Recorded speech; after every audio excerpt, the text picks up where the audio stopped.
Mwami ibihe byose wahoze urubuturo bwacu, iminsi itaravuka utaramukwa isi n'ubutaka, uhereye iteka ryose ukageza iteka ryose. Ni wowe Mana uhindura abantu umukungugu, kandi ukavuga uti bana b'abantu musubireyo, kuko imyaka igihumbi mu maso yawe imeze ng'umunsi w'ejo washize. 12. Utwigishe kubara iminsi yacu, uburyo butuma dutunga imitima y'ubwenge. Uwiteka garuka, ko watinze uzageza ryari? Abagaragu bawe uduhindurire umutima. Mu gitondo uzaduhaza imbabazi zawe, kugira ngo tuzaje twishima tunezerwa iminsi yacu yose. Mwami Imana yacu, haleluya. Mwizina rya Kristo umwana w'Imana, wamenye nkiri mu nda ya mama ndaravuka, uranzi kuruta uko niyizi, uko niko tuzi twese. Ariko kandi uko biri kose Data, duhagaze imbere yawe ngo tubabarire muri uyu mwanya tugiye gukora uyu muhango wawe wadutegetse. Dutunganye kugira ngo ntabari twe abari wewe. Uyu munsi turawusaba ngo wacu kandi tuwejejwe nawe. Urabikoze kutwumvishije, ni kubwawe Yesu mwana w'Imana. Amen.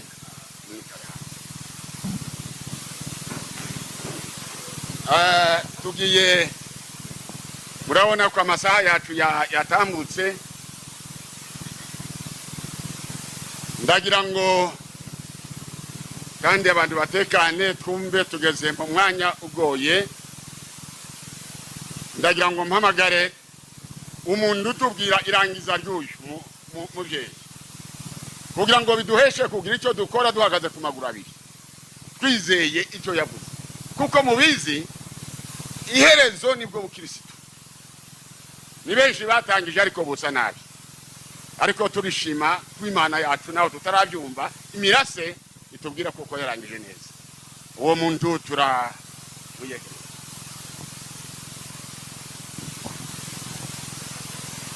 Yesu ashimwe. Arakoze cyane umwungeri, Imana imuheze umugisha, kandi dukomeza no kumushimira cyane Seletanda kubana natwe n'iby'agaciro. Imana imuheze umugisha. Ubundi kandi ndakira Revera Pasiteri kuva Gasorwe wa Gerzo des Âmes, nanone yaje kugira ngo tubane nawe, turamwakiriye. Imana imuheze umugisha, kandi turakwakiriye hano iwacu. Reka tuvuge amajambo makeya ya nyakwigendera. Nyakwigendera yaramaze iminsi itari myinshi hano, ariko yaje hano asanga abana biwe. Ageze hano aza mu itorero kuko niho yarasanze nanone abana biwe mu itorero rya Gerzo des Âmes. Turabana imyaka itari mikeya, ariko kandi hari ibintu tuza kuvuga kuko si birebire cyane. Cyambere yari umukozi w'Imana, kandi cya kabiri yari umunyabwenge nubwo yarashaje, ariko kandi turabizi ko yakoze imirimo y'Imana. Ubundi kandi yari umumama mwiza w'ubwenge bwinshi cyane, uzi gutegura n'ibintu kandi ukunda ikanisa cyane. Kigira gatatu arico ca nyuma, imyaka yose twabanye agiye kurangiza. Simvuga ngo wenda yarireze cyane, yaritunganije. Si umwe, si babiri, si batatu, yagiye ahamagara akavuga ngo mumbabarire ko ndabona ko ngiye kugenda, ariko kandi umuntu woba umfiteho ikintu ambabariye. Ni ukuvuga ngo ku mwanya wiwe wa nyuma yaritunganije neza. Rero tukaba dushima Imana kuko agiye neza, imirimo yakoze hano mu isi arayirangije, ariko kandi tumwifuriza kubana n'abera bose, abarangije kuva kera kugeza n'uyu munsi bakaba bagenda aryame neza mu gituza cya Ibrahimu. Kandi rero ategereje natwe twaya tugenda kugira ngo tuzamusange. Mubyeyi wacu, Imana imuheze iruhuko ryiza, kandi twese tuzamusanga. Arakoze. arakoze pastori kutwiyegereza, ariko ndagira ngo nanje mbanze mbiyegereze. Ndi muyuko ndoko mbiyegereza. Ndashima Imana nguko navuze ni mugoroba. Turiko turavuga twihuta kubera ko amasaha yageye. Naranezerewe, Imana n'umuhamya. Na nubu ngomeje kunezerwa no kubona ntawuzujina ngo yihimbarize. Kubona muza gushigikira uyu munsi w'uyu mubyeyi, ndagira ngo ndidufite umwanya kuvuga amazina y'abanyanaka nguko muyafite. Abanyacubahiro bari hano bose turabiyegereje. Ndiyegereza abakristo bose mwabaciye kuza. Imana ibahe umugisha. Dufatikanye uyu murimo, si umurimo w'umuntu umwe, n'umurimo wacu. Tugeze mu wundi mwanya wo kumva ijambo ry'Imana. Mwanya wacu watambutse, turiko turasiga bimwe, ariko ndaco ndamutsi wishibeye. Turanezerewe, dufite umubwiriza wacu utubwira ijambo ry'Imana. Tugiye kumuyegereza ahaguruka tubwira ijambo ry'Imana, hanyuma tubone gukurikiza yindi mihango. Murakoze.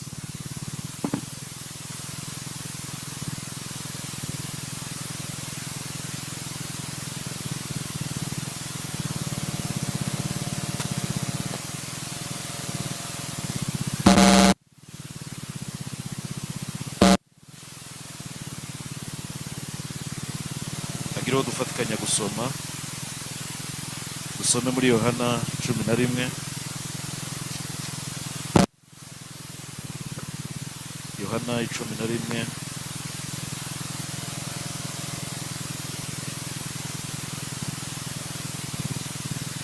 Nuko 25 ageze kuri 27.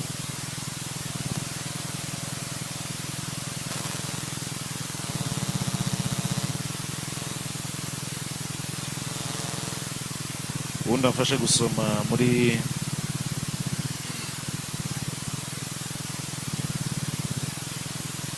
Yohana 11 25.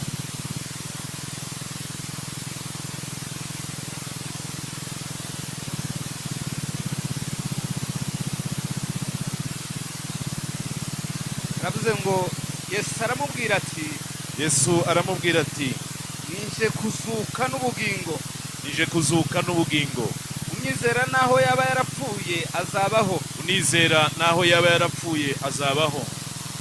Kandi umuntu wese ukiriho unyizera ntazapfa iteka ryose. Unizera ntazapfa iteka ryose. Mbese wizeye ibyo? Amen. Amina. Somera muri Matayo 8 no kuri 11 ugeze kuri 12 gusa. Tuvuge umwanya muto yagira dutande gahunda.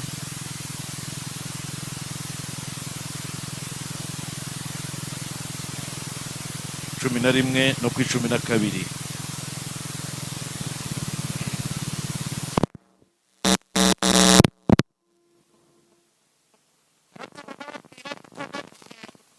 Turuka iburasirazuba, ndababwira yuko benshi bazaturuka iburasirazuba n'iburengerazuba bakicarana na Aburahamu na Isaka na Yakobo, mu bwami bwo mu ijuru. Ariko abana bo muri burya bwami bazirukanirwa mu mwijima hanze ariho bazaririra bakahahekenyera amenyo. Amen. Twongeye gushimira Imana kubw'uyu munsi Imana yateguye, tutari tuzi ko tuzawisangamo, ariko kubw'umugambi wayo uyu munsi tukaba turi hano. Imana ishimwe. Kindi ndashimira ubuyobozi bwa Garison des Âmes buduhaye uyu mwanya. Hariho abandi benshi babishoboye kuturusha, ariko bakaba baduhisemo. Imana ibaheze umugisha. Kindi nciye bugufi mbere y'abashumba bafite experience kuturusha, ariko tukaba duhagaze hano kugira ngo tuvuge icyo Imana yadushize ku mutima. Haleluya. Kindi nanone nk'uko twabivuze ejo, dutanze mpore ku muryango w'abagorora Banyamurenge bose ndetse n'abakongomani muri rusange kubw'uyu munsi wo gutandukana n'umubyeyi. Gutandukana n'umubyeyi ko yaba ari kose, uko yagiye uko ariko kose, myaka yo bafite ntabwo biba byoroshe. Ni rupture, ni separation, na amateka maremare cyane abari kagenda hagarara. Ibyo uko waba ungana kose muzamubona abagabo bahagarara ku kiriyo c'ababyeyi babo bakarira. Nuko biba bibabaje. Haleluya. Ariko birizi ivuga ngo nimba mwarizeye ko Kristo yapfuye akazuka, aba ariko mwizera ko azazanana nawe barya bose bapfiriye muri we. Haleluya. Bwana asifiwe. Hari wabivuze ejo aravuga ngo iyo turi kuri Pasaka tuza turirimba indirimbo z'Ikaruvari tukibuka urupfu rwa Yesu tukanezerwa, ariko twagera ku rupfu rw'abacu tugacika intege. Haleluya. Iyo twatahuye neza tukizera Yesu Kristo ko yapfuye akazuka, ni nako azazanana n'abacu bapfiriye muri we. Niryo jambo nshatse ko tuganira. Abapfuye bizeye ntibazapfa iteka. Bwana asifiwe. Abapfuye bizeye ibi, abapfuye biringiye Yesu, abapfuye baramwakiriye.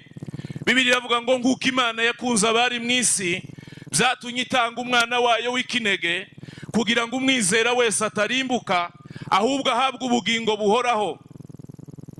Paulo yandikira Abaroma aravuga ngo namwe yarabazuye mwebwe abari bapfuye muzize ibyaha n'ibicumuro.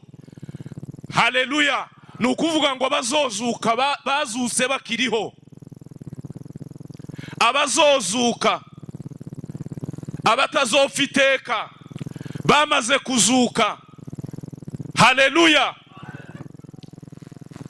Abapfuye baza bagenda barapfuye, abariho bazima, abazozuka bamaze kuzuka bakiriho bakirino.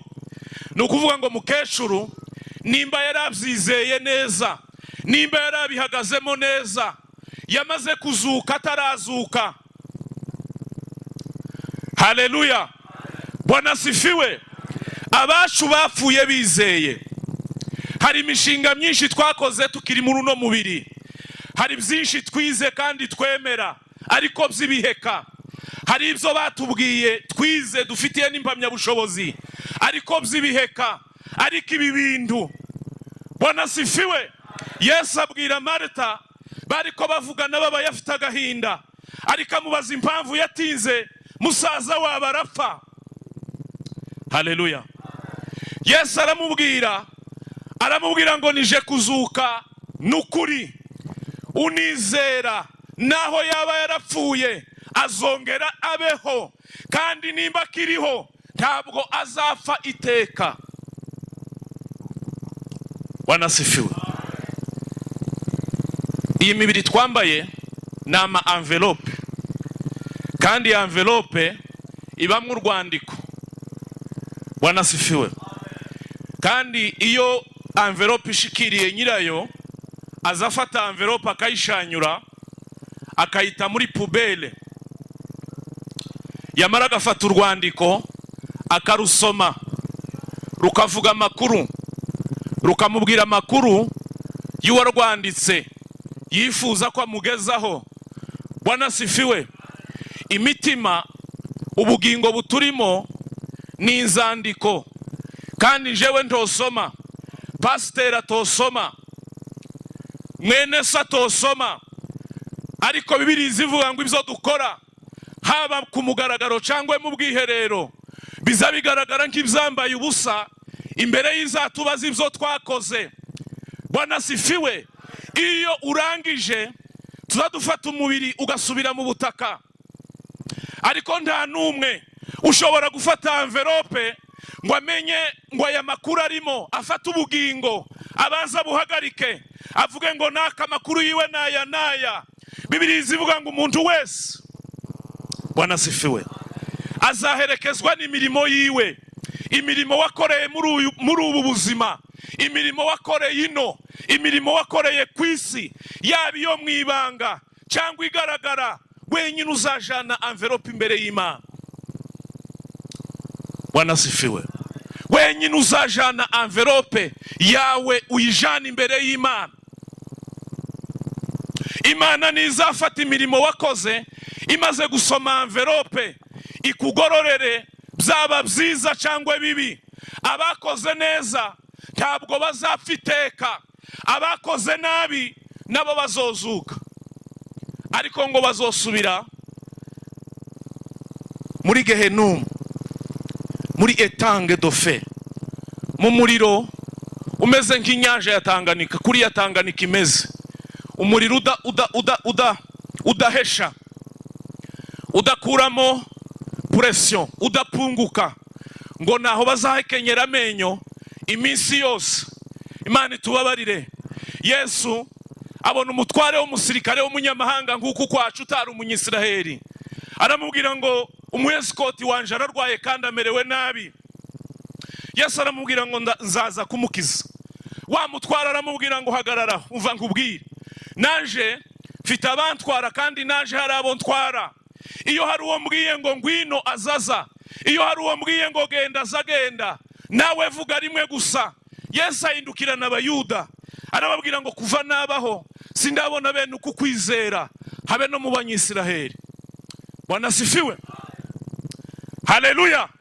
Yesu arabahanurira arababwira ngo bazaturuka iburasirazuba, ngo abandi baturuka iburengerazuba, ngo bazicarana na Iburahimu, bicarane na Isaka na Yakobo ku meza imwe basangire.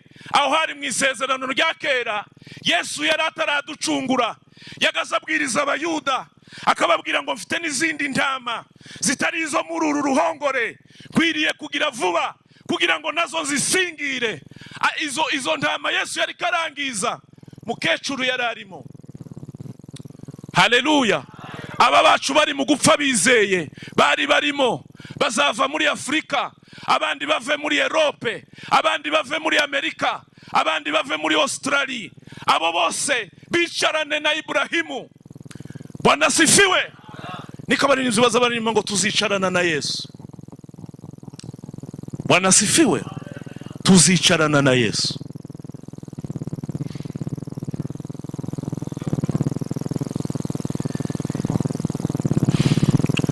Abapfuye bafite aya makuru, abapfuye bafite uyu mushinga twajemo, abapfuye bafite kwizera, abapfuye bafite kwizera kutameze nk'uko abadayimoni bizera ko Yesu ariho n'Imana iriho, ariko nta mirimo myiza bagira.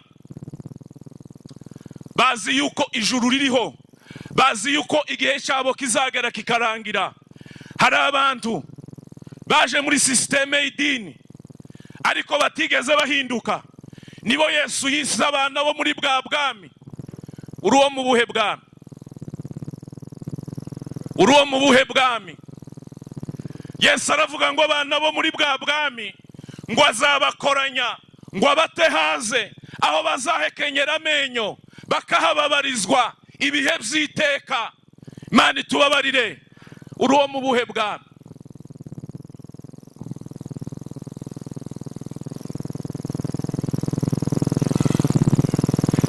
Uruwo mu buhe bwami?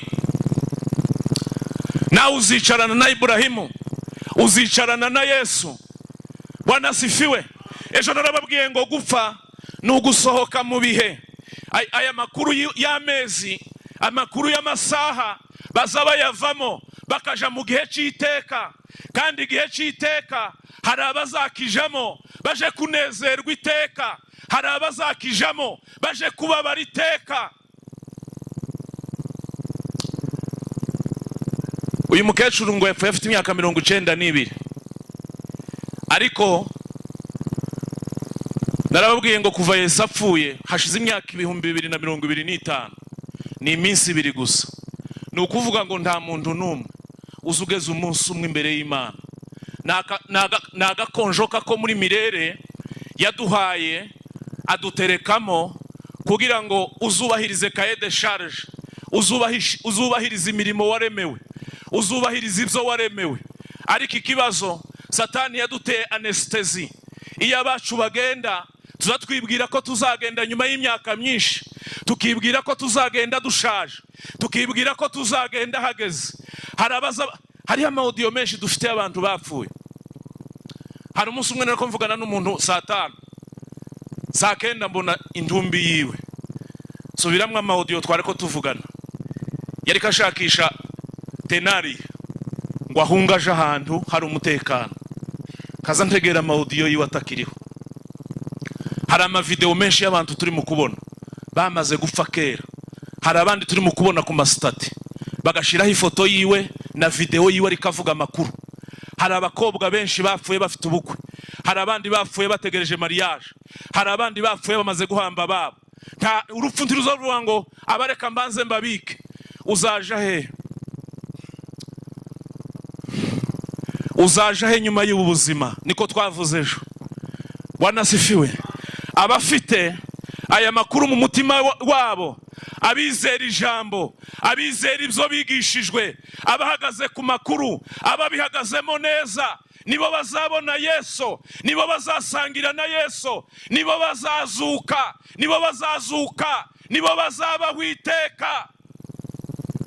Kandi nyuma yo gupfa nta mirimo, nta migambi, nta gakiza, nta mbabazi, nta buntu. Aya makuru iyo abacu bapfa, iyo tuba kubiriyo, iyo tuja ku manterema, hari ubutumwa buba burimo, hari message, hari ibyo biriko bikwigisha. Nawe ejo uzogenda, uzoja he? Haleluya.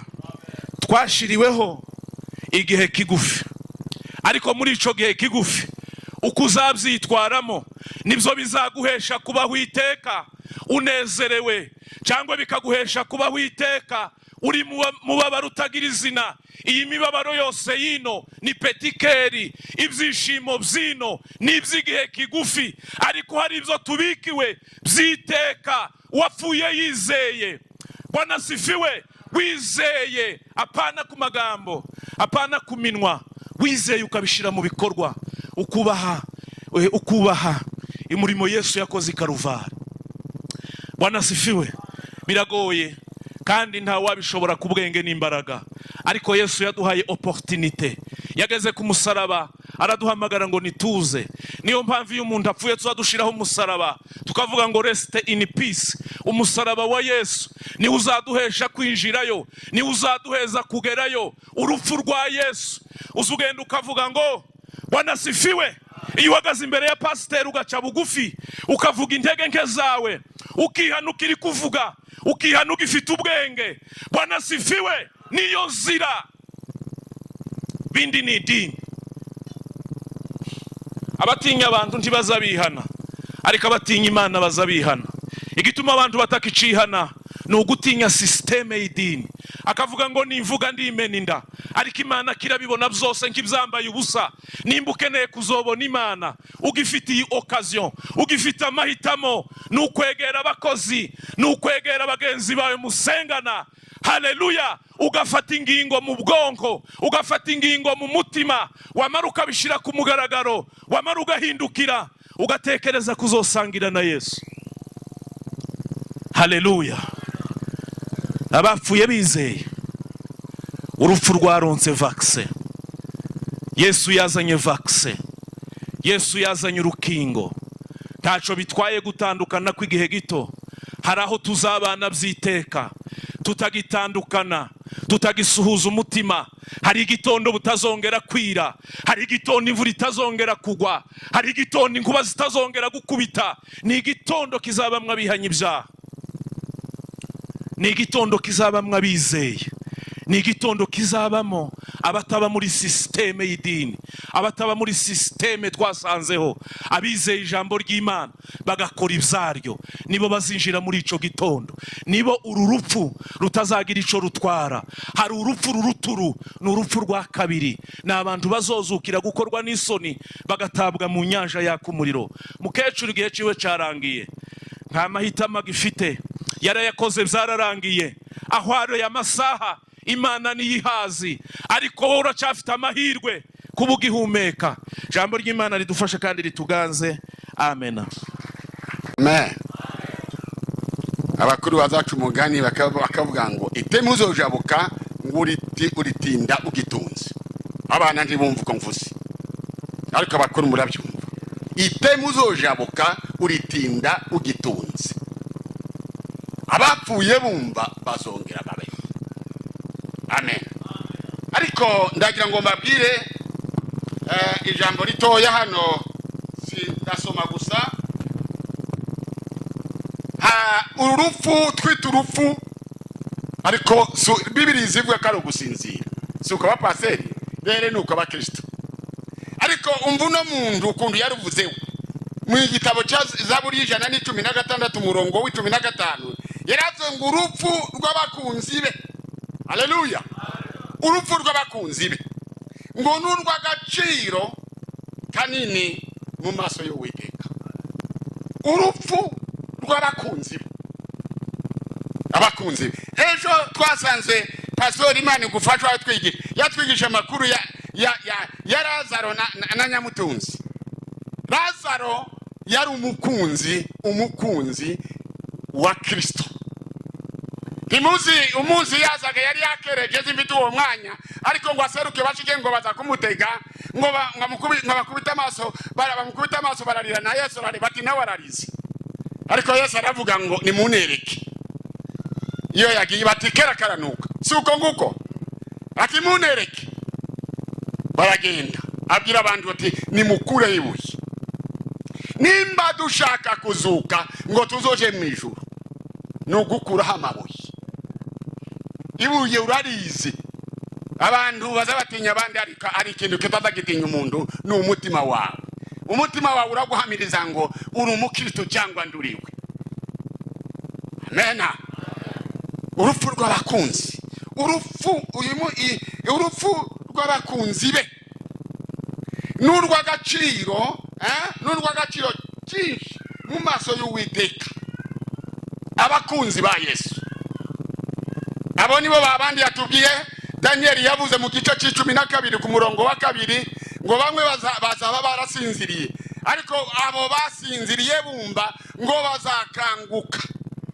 Ariko abasinziriye rwose, iyo tuvuga ngo abapfuye bumva, hari n'abandi batumva kandi bari muno. Bashobora kuba barabatijwe, bashobora kuba bari mu kuririmba, bashobora kuba bari mu gutanga isadaka, bashobora no kugira amazina mugabo yadufite. Abapfuye bumva n'abatinye icyaha n'igisa nacyo. Imana idufashe. Nico cyatumye bakira wa mugani ngo iteme uzojabuka uritinda ugitunze. Dushaka ubugingo kandi bushakirwa muri uyu mubiri wacu, kandi muri uyu mubiri wacu niho tububurira. Turashima Imana. N'ubundi ndacyavuga kubona ngo uyu mukecuru ariko aranibuka mu myaka tumaranye nuko indu yarameze, ariko yibutse ibyo twakoranye. Amen. Haleluya. Uzakanguka gute? Ariko wangu ukundi uzakanguka. Uzakangukira ubugingo cyangwa uzakangukira gukorwa n'isoni uri yisi? Bana bacu muri mukuririmba cyane, mumbabarire kuvuga gutya, kandi bikaryoha bikamera neza. Ariko muririmbyi hari cyo yavuze ngo neno na nyimbo hazitatosha, bali mwenendo ulio safi utawavuta ndugu zako. Urugenzi kandi nimwe mvuze bana bacu, natwe turiko turibwira. Imana idufashe, Imana ibahe umugisha. Wisubiremo, wivugurure, wisuzume, wihane, kugira ngo iminsi myiza iziturutse ku Mana yacu. Turashimira umwagakizi wacu ku ijambo atubwiye. Hasigaye ahawe na aya duhaye tuvuga saya y'umukecuru. Na y'umukecuru na yawe nanje usarire abantu bari mukubona gutyo bahita ngo ndiruza rurara ubusa. Nanje numvishije iradio harikeya haravuga ngo abatafite abanyabwenge ngo arabamwe basubi basanga ngo ku secondary mu kuva abantu barindwi. Nabyumvise ku iradio ku second nawe pima ku second. Uyu munsi yagiye ariko ndirurara ubusa. Ubu turi hano twese turi bakandinda ntawe uzi umunsi wiwe ariko itunganye ugahaye uvuga uzazukira ubugingo. Byaba biteye isoni uzakuzukira gukorwa n'isoni no kuba mu rubanza rw'iteka ryose. Ariko Imana idufashe kandi duhe umugisha twivugurure twisuzume twihane. Imana yacu iradukunda cyane.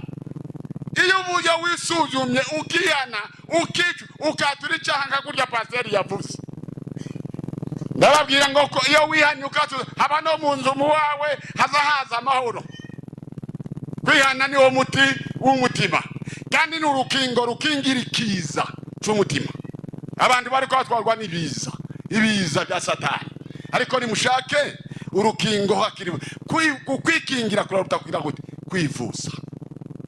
Imana idufashe twikingira ibiza kandi Yesu naza naduhama njewe uhaye wishimangira hano no manuka mukumva muti njewe yagiye ariko nimba nararibitse neza niko wa mwanditsi wavuze w'ijana n'19 muri Zaburi umurongo w'11 aravuga ngo naribikiye mu mutima wanje kugira ngo ntazagucumuraho.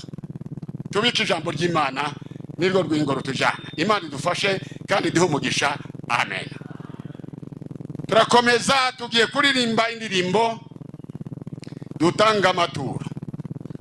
Ngaha baririmbyi bacu nimuhaguruke turiko turakora ibintu tubanguka ariko ndaco dusiga. Abantu botekereza bate ayandi yose turayavuga tugarutse. Igihe tuza kuza nico gihe tubona umwanya ariko ibi ni ceremony yo guherekeza. Ibindi turayivuga ndawe tubaga n'amezi murabikora. Imana ibahe umugisha.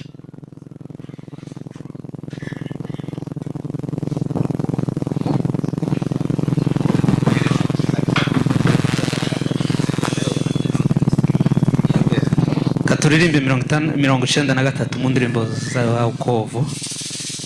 Siku chache na tena wa Kristo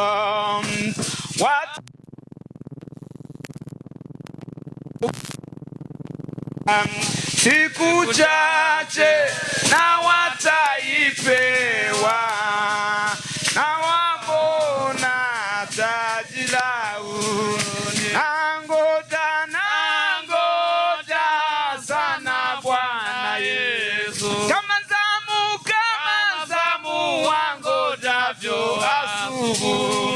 kwa dalili zote ninaona kwamba Yesu yu karibu ya kurudi. Siku chache za vita ya huko tena Yesu atakuja. Tutaona furaha na rangwe atatupe alaka kwake juu. Nangoja sana Bwana Yesu kama zamu wangojavyo asubuhi. Kwa dalili zote ninaona sasa kwamba Yesu yu karibu ya kurudi. Siku chache machozi ya shida Mungu wetu atayafuta kabisa. Na baada ya siku si nyingi atatupeleka kwake juu. Sana Bwana Yesu kama zamu wangojavyo asubuhi. Kwa dalili zote ninaona kwamba Yesu yu karibu karibu ya kurudi. Baragumu ya mwishitalia, Waminifu watachukuliwa, wote nao wote wataingia mbinguni, kukaa pamoja na Mwokozi. Baragumu ya mwishitalia, waminifu watachukuliwa, wote wataingia mbinguni, kukaa pamoja na Mwokozi. Nangoja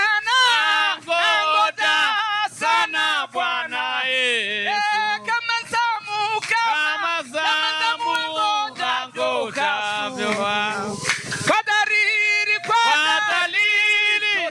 zote naona kwamba Yesu yu karibu ya kurudi.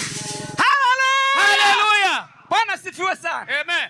Tusubire mu iki gitero ca nyuma tuvuge ngo baragumu la mwisho litaliye. Nitumara turirimbe na refrain turangize kugira ngo tutange umwanya. Baragumu la mwisho litaliya, waminifu watachukuliwa, wote wataingia mbinguni, kukaa pamoja na nangoja sana Bwana Yesu, kama zamu angojavyo asubuhi, kwa dalili zote ninaona sana kwamba Yesu yu karibu ya kurudi. Amen. Haleluya. Haleluya. Abantu bocangariko akagira ngo none hari ibyo twasisi. Ariko ndagira ngo mbwire Paseri Minyatari. Hano uramufite umwanya wo kuvuga organisation. Sinyoko muhaye mubwira ko murabwira aba bantu. Rwarangiye urwiwe. Dufite umwanya tubahereza wo kuvuga kandi niko bigomba kuba. Murabona hari icyo twishi. Niko birimwogira ngo none ntimuvuga muravuga, tugiye kuja mu muhango wo gusenga, hanyuma yaho ndagira ngo mbabwire uko dusezera umurambo. Imvura yatugiriye nabi. Umutwe wose aherereye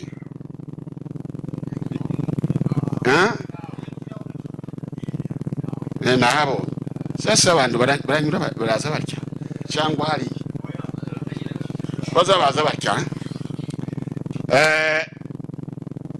nuko nitumara gusengera sadaka turahaguruka twese duhagarare, bakingurira idirisha tuza dutya dusohokera, sibyo? Abasore basigara inyuma kuko aribo babasha kurengeza umurambo. Duhaguruke dusenge. Siku chache na tena wa Kristo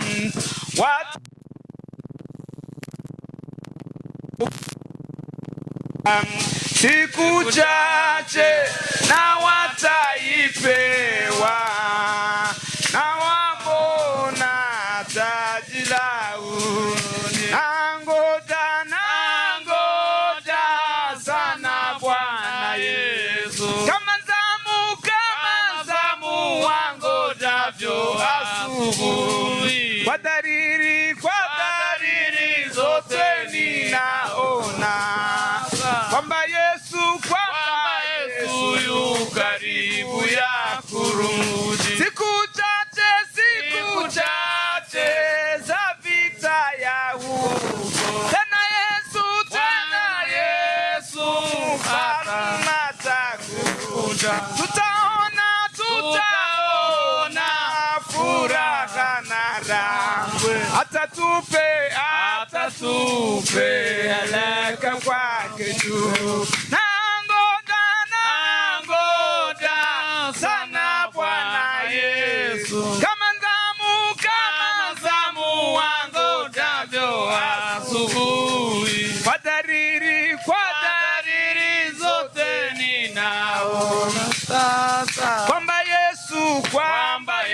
Yesu yu karibu ya kurudi. Siku chache, machozi ya shida, Mungu wetu Mungu atayafuta machozi. Na baada ya siku si nyingi, atatupeleka kwake juu. Nangoja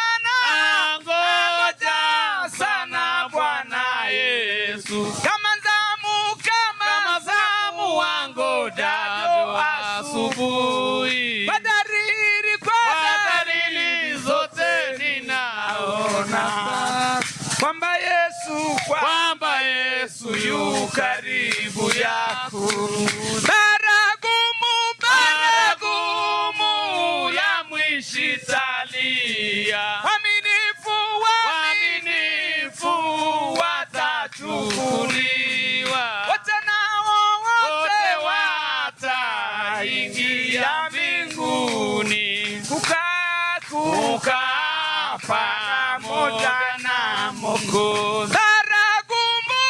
Baragumu ya mwisho italia, waaminifu watachukuliwa, wote wataingia mbinguni, kukaa pamoja na Mwokozi. Nangoja sana Bwana Yesu, kama zamu wangojavyo. Kwa dalili zote naona kwamba Yesu yu karibu ya kurudi. Haleluya! Bwana sifiwe sana. Amen. Tusubire mu iki gitero ca nyuma tuvuge ngo baragumu la mwisho litaliye. Nitumara turirimbe na refrain turangize kugira ngo tutange umwanya. Baragumu La mwisho italia, waaminifu watachukuliwa, wote wataingia mbinguni, kukaa pamoja na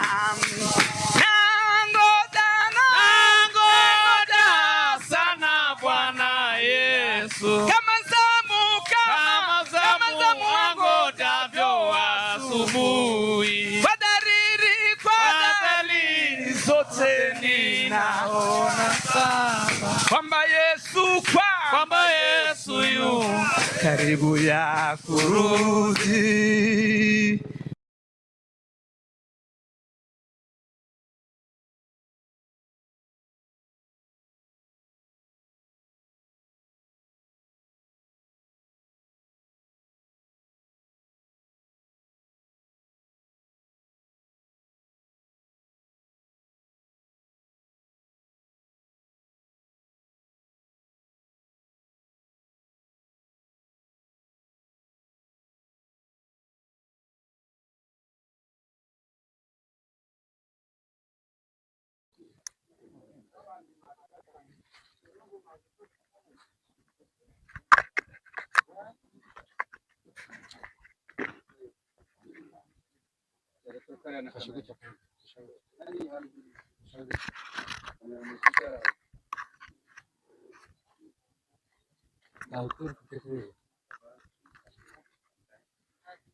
闪避已开，闪避已关闭。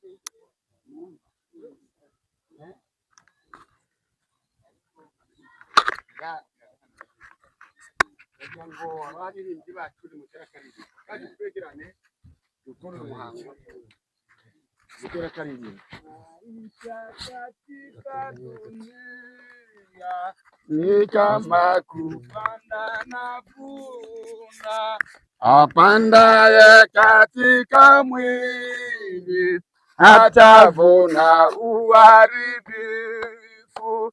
tukitumikia Mwokozi tutapata thawabu mbinguni. Yafaa kuishi na kufa katika maneno ya Mungu. Yafaa kuishi na kufa katika maneno ya Mungu.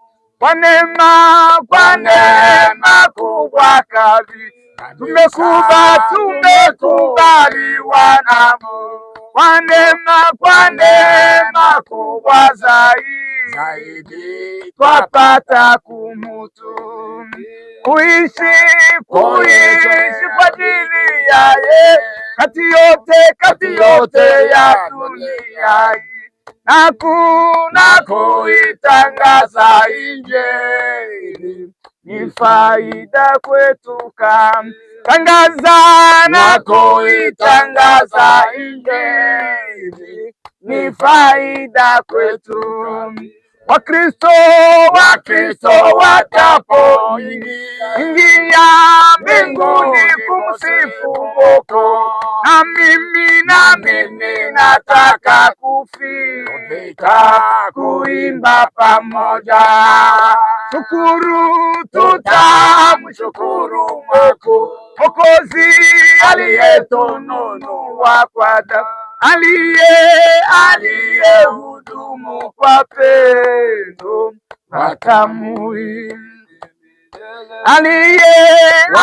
aliyehudumu kwa pendo watamuimidi. Ugaba Kristo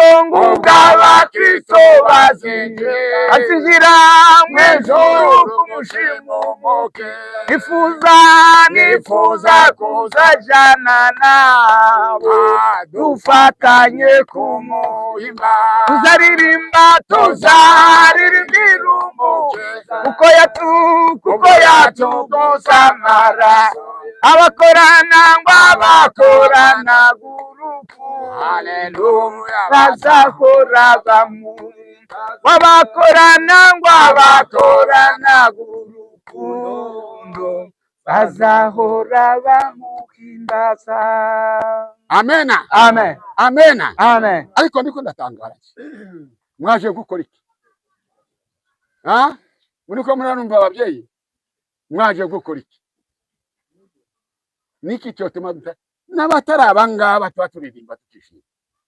Murogoyo ngo ni amakuru turi mu kubangaya yo ku maradiyo. Abapfuye bumva bazosubira babeho baboneke babe bazima.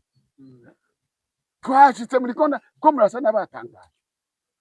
Ariko twe ko turimba 65 uko juu ya nyota zote kuna inji yenye munji wake ni Yerusalemu. 65 ngaho nimwisubiremwo turangize tubone gutangira gushingura. Huko juu ya nyota zote kuna inchi yenye mema, mji wake ni Yerusalemu. Dhambi nazo hazitakuwapo, wanakufa nao zote. Kwake Yesu nitapata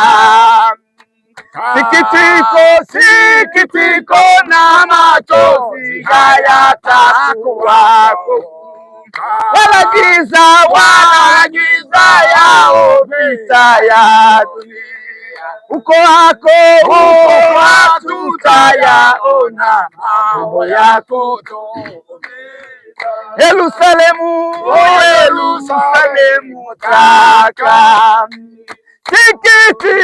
sikitiko na machozi hayatakuwapo, wala giza yao vita ya dunia. Uko hatutayaona mambo yako. Yerusalemu taka nifikapo mji huo, nitamwona Yesu kwanza, aliyeokoa dhambi. Nitaona uso wake, nitamshukuru yeye aliyeniweka huru. Sikitiko na machozi hayatakuwako, wala giza au vita ya dunia. Uko nako tutayaona mambo ya kutuumiza. Yerusalemu, Yerusalemu tamu.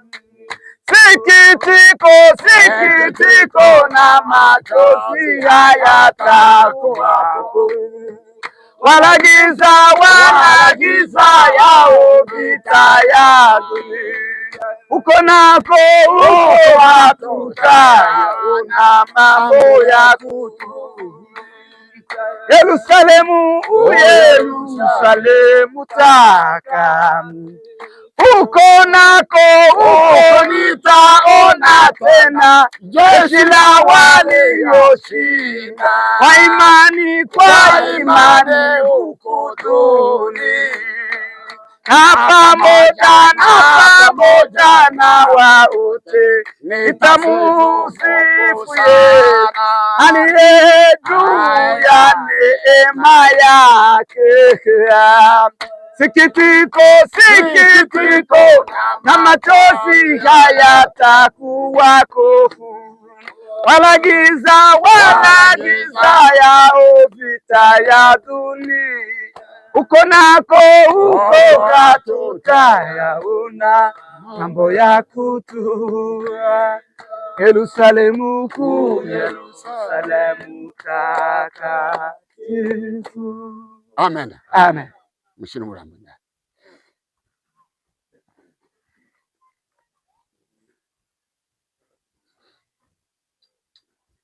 Apandaye katika mwili atavuna uharibifu. Tukitumikia Mwokozi tutapata thawabu mbinguni. Yafaa kuishi na kufa katika maneno ya Mungu. Yafaa kuishi na kufa katika maneno ya Mungu. Kwa neema kubwa kabisa tumekubaliwa na Mungu. Kwa neema kubwa zaidi twapata kumutumikia, kuishi kwa ajili yaye kati yote ya dunia hii, na kuitangaza Injili ni faida kwetu. Tangaza na kuitangaza Injili ni faida kwetu. Wakristo watapoingia mbinguni kumsifu Mungu, na mimi nataka kufika kuimba pamoja. Tutamshukuru Mwokozi aliyetununua kwa damu, aliyehudumu kwa pendo watamuimba, aliyehudumu kwa pendo watamuimidi. Ugaba Kristo bazinjira mw'ijuru kumushimu moke, nifuza kuzajana nabo dufatanye kumuhimba.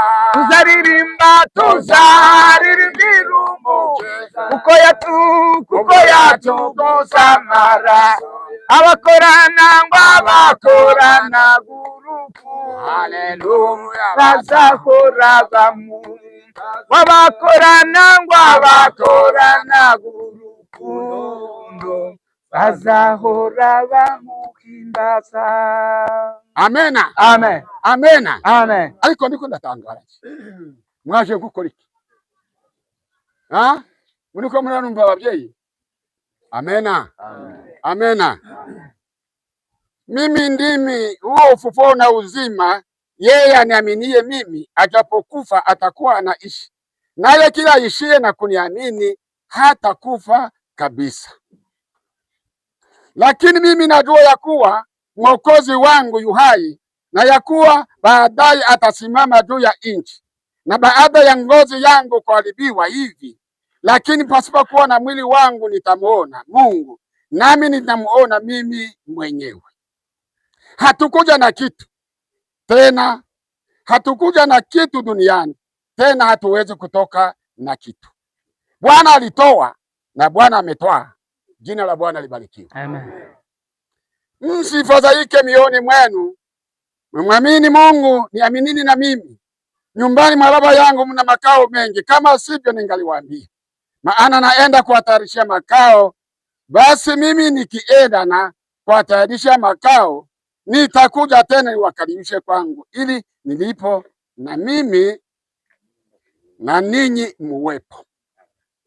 Nami niendako mwajua njia. Thomas akamwambia, Bwana, sisi hatujua uendako, nasi twajuaje njia?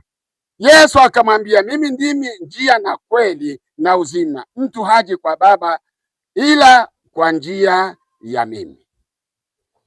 Kwa kuwa Mwenyezi Mungu amependa kwa rehema zake nyingi kujitolea roho ya huyu ndugu yetu mpendwa aliyefariki, sisi twarudisha mwili wake udongo kwa udongo.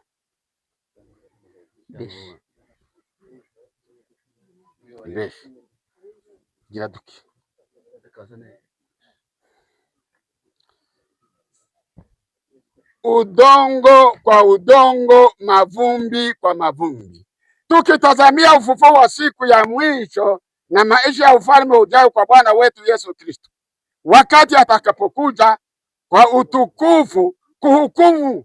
Atabadili miili ya wale wote wanaolala katika jina lake, isiwe tena miili ya unyonge, bali ifanane na mwili wake wa utukufu. Kwa uwezo ule kwa huo aweza hata kuvitiisha vitu vyote vilivyo chini yake. Abapasteri imuzana na namwe ababyeyi abasizwe n'uyu mubyeyi. Hanyuma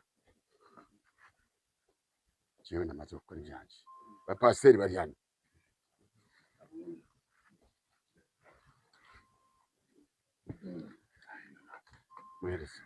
Mwese mutambutse abana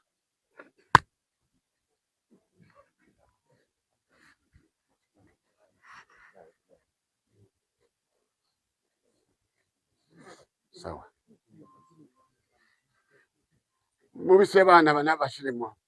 Hanyuma abantu nabo bose boja famille gusabana na bari abantu bari hagufi mutubabare mwese ndimwoshyira gitaka ngo bishoboke ndagira, ariko bari hafi baraserukira n'abatabonye akanya ko kwegera.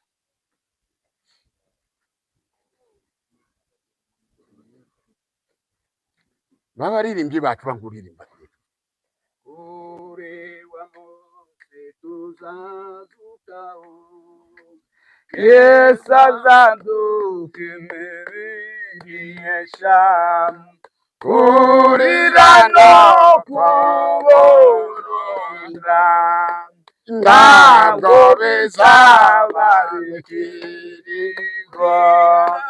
Kurira no kuboroga ntabwo bizaba bikiriho.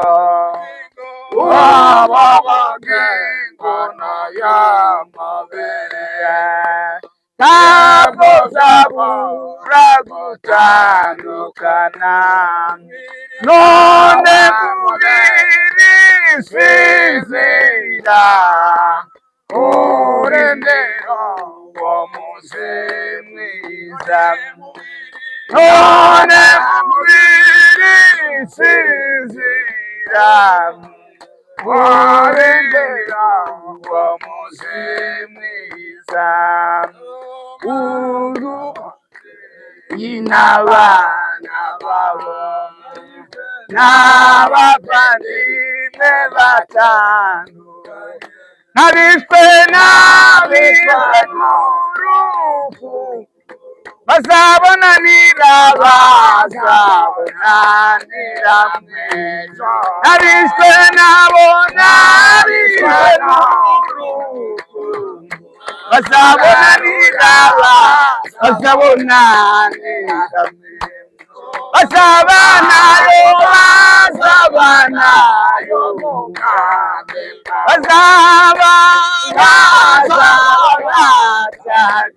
haleluya kubw'umusaraba uzadusokoze kubw'umusaraba uzadusoze yo mbega umunezero mbega abana babo n'abavandimwe batandukanye n'abizwe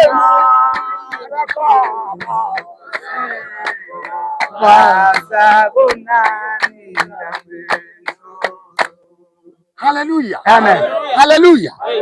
Mungu wa rehema nyingi, Baba wa Bwana wetu Yesu Kristo, aliyeufufuo na uzima wa milele, kila amwaminie yeye ajapokufa ataishi, na kila mwenye kuishi ndani yake na kumwamini hafi milele. Twakusihi kwa unyenyekevu, Baba, utukufu na sisi toka mauti ya dhambi, ili tustarehe katika ufufuo wa watu wote siku ya mwisho. Tubarikiwe machoni pako, tupewe baraka ile ambayo mwana wako mpendaye atawapa wale wote ambao wana wako mpendaye wakupendao na kukuogopa na kusema, njoni watoto wabarikiwa Baba yangu, iti ufalme mliowekewa tangu kuumbwa kwa dunia.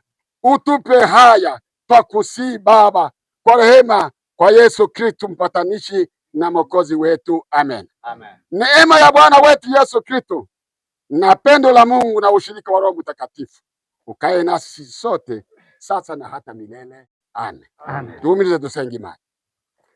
Mwami Imana yacu, turagushima, wakoze ibigukwiriye, wacuye umugeni ari muzima. Mana yacu, twebwe ingando iganditse ahangaha, icamba natwe tukavuga nga Baramu, tukifuza gupfa urupfu rw'abakiranutsi n'amaherezo yacu akaba nk'ayabo.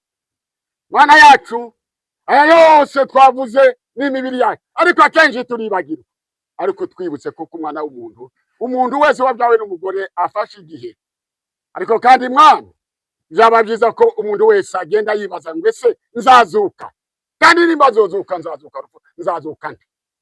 Ufite igisubizo mu bugingo bwacu, kandi umuntu wese kwisuzuma ubwo tugwiye kwaduka dusubiramo. Ni kumuririmbyi yavuze ngo umunsi wawe nugera abagukunda bose bazaguherekeza, ngo ariko usigare wenyine.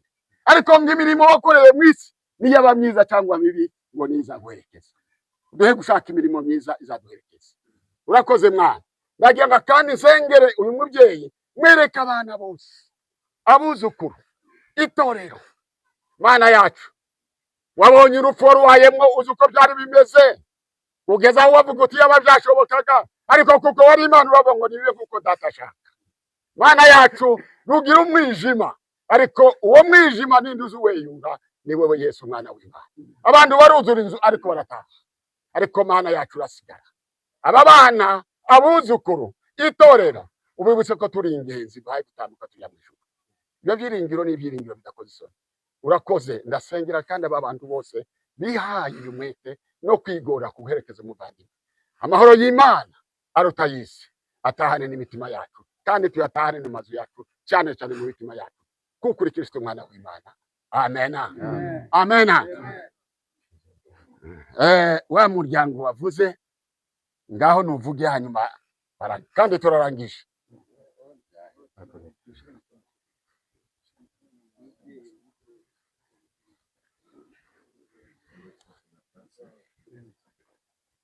Nimba mushoboye ko numva muririmba ntuzaifu. Nimba mushobora mu karirimba kandi zarangira zarangira. Aha wasaba.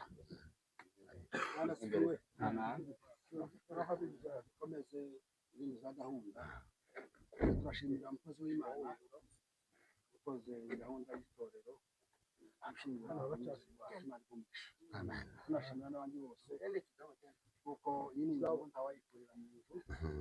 Turabashimiye cyane tugiye ku mwanya wo gushiraho amashurwe kuko gahunda yagiye ducika cyane kubera imvura. Reka tubanguke umuntu ufite ishurwe rya famille Bujambi naritandukanye muri iki kazi muri itandukanye famille Bujambi ni tambuke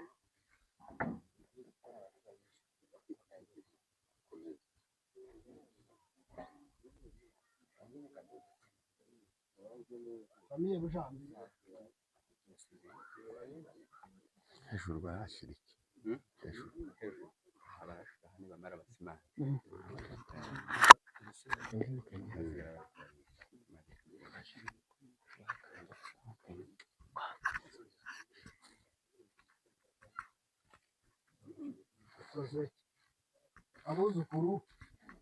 abuzukuru ba Bujambi ufite ishurwe ry'abuzukuru ba Bujambi natambuke.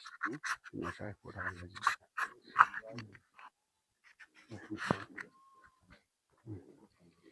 Bahereze. Abuzukuru nibatambuke. Urangije janji narangi.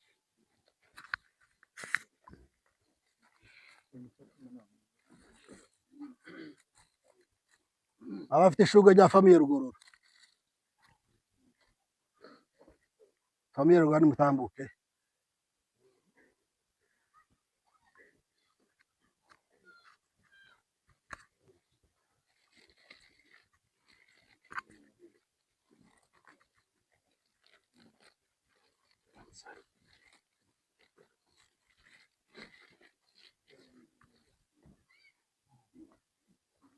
Abafite famille ishurwe rya famille y'Abazigaba, famille Muhire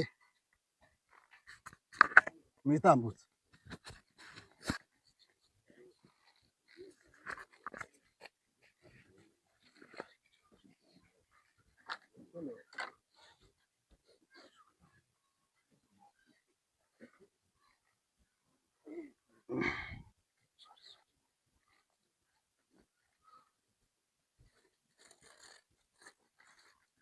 Murakoze.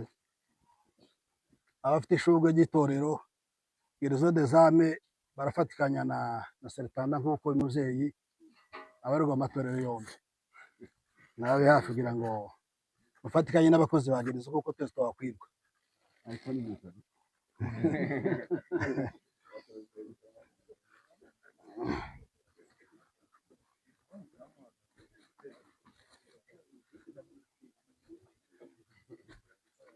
Sawa, murakoze. Imana imwijima umugisha. Reka tuzamuke rero dusubira ku ishengero rero tuja kurangiriza niho tunakarabira. Murakoze.